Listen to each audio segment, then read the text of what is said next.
Dans cette deuxième vidéo de notre série sur comment l'apologète doit toujours désirer être prêt à justifier l'espérance qui est en lui, nous verrons dans cette section la caractéristique du respect de la sainteté du Seigneur dans son cœur. D'abord, par le fait qu'il respecte la sainteté du Seigneur.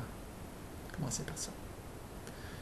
Là, on va s'attarder au mot respecter. Littéralement, ça veut dire mettre à part des autres. Généralement, les traducteurs vont choisir sanctifier, honorer ou encore consacrer. C'est ce qu'on va voir dans les versions généralement quand on va d'une version à une autre. C'est à peu près cela. Il y en a d'autres, c'est à peu près cela. Alors, regardez bien un traducteur que j'aime bien du nom de Alfred Cohen dans sa version de Parole vivante. Lui, cette partie du verset, il traduit comme ça ici. Seul le Christ est votre Seigneur. Honorez-le comme tel dans vos cœurs et consacrez-vous entièrement à lui. Il y a des commentateurs, pour eux autres, la façon qu'ils comprennent l'utilisation du mot qu'on est en train d'étudier, c'est comme ça qu'ils définissent.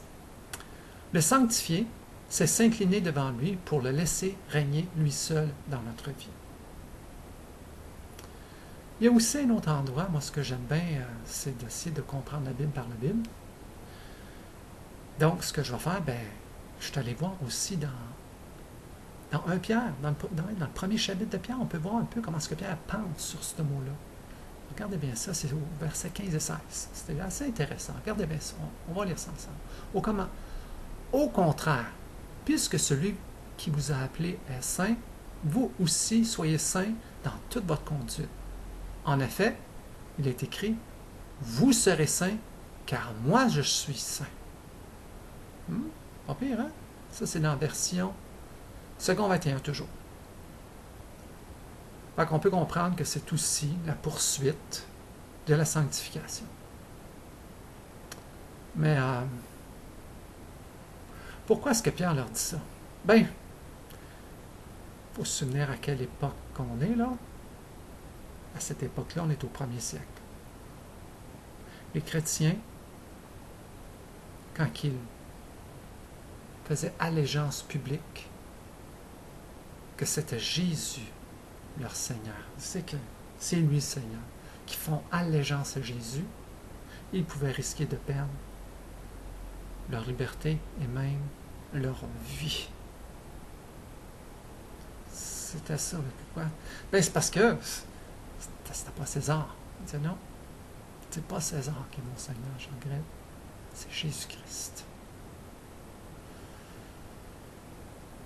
Non, il faut se souvenir à une chose aussi que je trouve bien intéressant.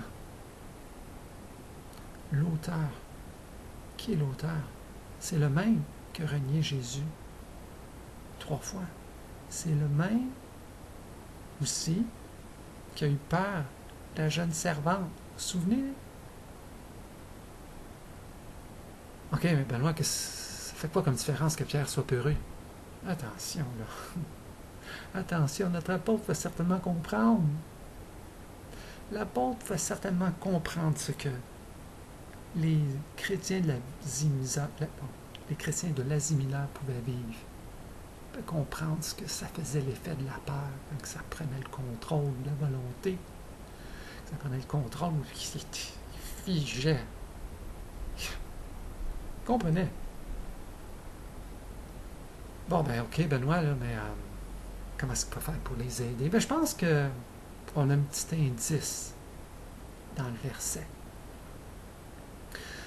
Dans le verset, on pouvait voir que plus il faisait allégeance, plus qu'il sanctifiait le nom de Christ dans leur cœur, c'était une pleine allégeance de Christ, c'était dans leur cœur, plus il le respectait, plus qu'il l'honorait, et moins la peur était dans leur cœur.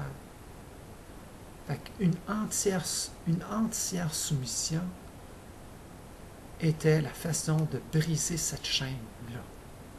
la chaîne de la paix. Donc,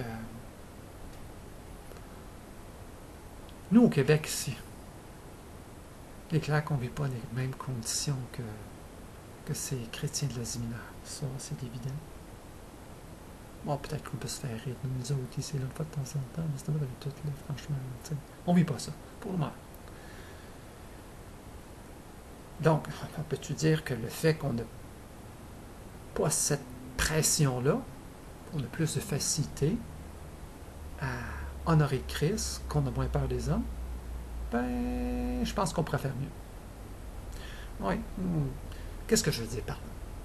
Par exemple, selon la PDC, là, au Canada, là, on va s'arrêter seulement au Canada, là, on parle de notre réalité. Les pentecôtistes sont seulement au nombre de 235 000 pratiquants. Ça, c'est sur l'ensemble de la population de 235 millions sur l'ensemble de la population du Canada. Donc, on peut voir que... Là, juste pour une petite mise en relief sur ce qu'on a parlé ensemble. J'aimerais vous parler d'un petit épisode de ma vie. Moi, là, ce que j'aime, ça va arriver des fois, je vais aller sur YouTube pour aller chercher des artistes chrétiens qui vont interpréter des cantiques. Ça va m'aider. Je vais aller le chercher. Ça va m'aider à pouvoir rentrer dans la présence de Dieu pour simplement louer Dieu, le sanctifier, l'honorer pour qui il est. Ça va arriver des fois où je vais tomber sur des spectacles. Des spectacles chrétiens qui sont pareils comme le monde. Sont pareils comme le monde. Qu'est-ce que je veux dire par là? Bien, d'abord, par la façon qu'ils s'habillent. C'est nettement sensuel. C'est nettement sensuel. Ou encore, les jeux de lumière, c'est clairement comme des discothèques. Et finalement, les paroles, c'est vide, c'est sec. Et même des fois, je comprends même pas ce qu'ils disent. Donc, est-ce qu'on peut dire que c'est la démonstration qu'on voit là de la sanctification du cœur envers le Seigneur? Que c'est cette façon-là qu'on va honorer Christ pleinement dans le cœur? En tout cas, moi, je pense pas.